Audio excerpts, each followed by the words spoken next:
బా ఎంత ప్రశాంత వాతావరణం. ఈ ప్రశాంత వాతావరణంలో ఎర్లీ మార్నింగ్ అలా బైక్ రైడింగ్ చేస్తుంటే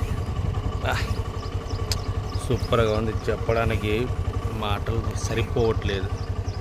చూడండి ఎంత బాగా ప్రశాంత వాతావరణంలో ఎర్లీ మార్నింగ్ ఇది కదా కావాల్సింది. అందమైన వాతావరణంలో ప్రయాణం చేయడమే కదా కావాలా.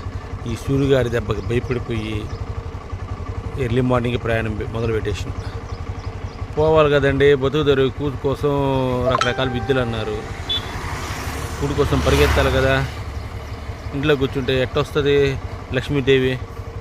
పోవాలా, పరుగులు తీయాలా. ఈ సూర్యుగారి దెబ్బకి భయపడిపోయి ఎర్లీ మార్నింగ్ ప్రయాణాలు మొదలుపెట్టేసిన. సరే, ఓకే, బాయ్ ఫ్రెండ్స్. అందరూ బాగుండండి. ఎండలకి అందరూ తగిన జాగ్రత్తలు చర్యలు తీసుకొని ప్రయాణాలు చేయండి. అందరూ బాగుండండి. అంతే నేను చెప్పేది.